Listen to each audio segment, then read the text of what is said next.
നമസ്കാരം. അഹമ്മദാബാദിലുണ്ടായ വിമാനാപകടത്തിന് ശേഷം സമാനമായ സാഹചര്യം കഴിഞ്ഞ ദിവസവും ഉണ്ടായിരുന്നു.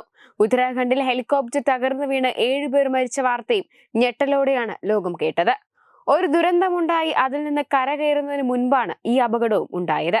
എന്നാൽ ഈ അപകടങ്ങൾക്ക് പിന്നാലെ വിമാനങ്ങൾക്ക് ബോംബ് ഭീഷണി ഉണ്ടായതും വാർത്തകളിലൂടെ നമ്മൾ കണ്ടതാണ്. ഇതെല്ലാം കൂട്ടി വായിക്കുമ്പോൾ എന്തൊക്കെയോ ദുരൂഹത ഒളിഞ്ഞിരിക്കുന്നുണ്ട്. ഇത് വ്യക്തവുമാണ്. ഈ ഒരു സാഹചര്യം നിലനിൽക്കെ ഇപ്പോഴിതാ ഹജ്ജ് യാത്രക്കാരുമായി എത്തിയ സൗദി എയർലൈൻസ് വിമാനത്തിൽ തീയും പുകയും ഉയർന്നത് യാത്രക്കാരെ പരിഭ്രാന്തിയിലാക്കി. ഉടനെ തന്നെ വിമാനം അടിയന്തരമായി നിർത്തിയ ശേഷം യാത്രക്കാരെ ഒഴിപ്പിക്കുകയായിരുന്നു. തുടർന്ന് വിമാനത്താവളത്തിലെ ഫയർഫോഴ്സ് എത്തി തീ ഉടനെ കെടുത്തിയതിനാൽ അപകടം ഒഴിവായി. വിമാനത്തിലെ യാത്രക്കാരെല്ലാം സുരക്ഷിതരാണ്. ഹൈഡ്രോളിക് സംവിധാനത്തിലെ ചോർച്ചയാണ് തീ ഉയരാൻ കാരണമെന്നാണ് പ്രാഥമിക നിഗമനം.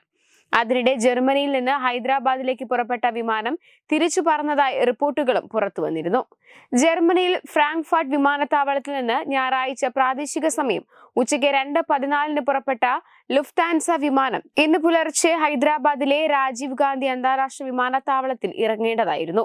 എന്നാൽ ബോംബ് ഭീഷണിയെ തുടർന്ന് വിമാനം തിരിച്ചു പറന്നെന്നാണ് പുറത്തുവരുന്ന റിപ്പോർട്ടുകൾ. വിമാനത്താവളത്തിൽ നിന്ന് പറന്നുയർന്ന 2 മണിക്കൂറിന് ശേഷം ഭീഷണി സന്ദേശം ലഭിച്ചെന്നും ഇതോടെ തിരിച്ചു പറന്നെന്നുമാണ് വിവരം. എന്നാൽ ഇന്ത്യയിൽ ഇറങ്ങാൻ അനുമതി നൽകിയില്ലെന്നും അതിനാലാണ് വിമാനം തിരിച്ചുവിട്ടതെന്നുമാണ് ലുഫ്താൻസയുടെ അധികൃതർ പറയുന്നത്.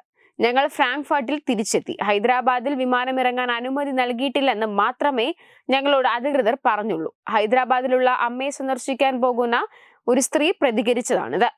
സുഗമമായ ഒരു വിമാനയാത്രയായിരുന്നു അത്. ഏകദേശം 2 മണിക്കൂർ യാത്ര ചെയ്തു. പെട്ടെന്ന് ഫ്രാങ്ക്ഫർട്ടിലേക്ക് മടങ്ങുകയാണെന്ന് അധികൃതർ ഞങ്ങളോട് പറഞ്ഞു. വിമാനത്താവളത്തിൽ അവർ ഞങ്ങൾക്ക് താമസ സൗകര്യം ഒരുക്കി തന്നു. ഇന്ന് രാവിലെ 10 മണിക്ക് അതേ വിമാനത്തിൽ തന്നെ പുറപ്പെടാമെന്ന് അവർ ഞങ്ങളോട് പറഞ്ഞു. ഇത് മാത്രമേ ഞങ്ങൾക്കറിയൂ. കൂടുതൽ വിവരങ്ങൾക്ക് ദയവായി പോലീസുമായോ എയർലൈൻസുമായോ ബന്ധപ്പെടുക എന്ന് യാത്രക്കാർ വിശദീകരിച്ചു. എന്നാൽ സംഭവത്തെക്കുറിച്ച് ഹൈദരാബാദ് വിമാനത്താവള അധികൃതർ പ്രതികരിച്ചിട്ടില്ല. വെബ് ഡെസ്ക് തത്തുമൈ ന്യൂസ്.